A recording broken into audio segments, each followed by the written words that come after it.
অনেকদিন পর ছবিতে কাজ করার সুযোগ হয়েছে এবং লিজেন্ডারি অ্যাক্টরদের সাথে কাজ করার সৌভাগ্য হবে। এটা একটা অনেক বড় পাওয়া বলে আমি মনে করি। এত সুন্দর একটা অনুষ্ঠানে প্রথমে শানুকে কংগ্রাচুলেশন জানাই সভাপতি হওয়ার জন্য। আশা করি বাংলাদেশ চলচ্চিত্র শিল্পী তুমি থেকে সুন্দর জায়গায় পৌঁছাবে।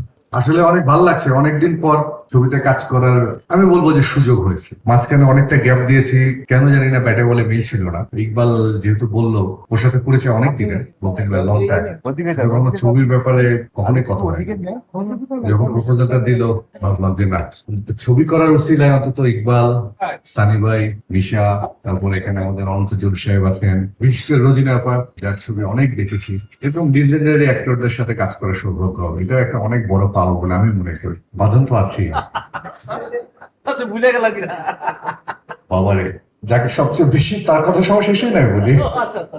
ডিরেক্টর তো নায়িকার দিকে ফোকাস বেশি। আমরাও কিন্তু আছি, তাই না? হেলাল ভাই ঠিক বলছি না? তো আমি আশা করব আমাদের সবারই চেষ্টা থাকবে একটা সুন্দর ছবি উপহার দেওয়ার আপনাদের জন্য।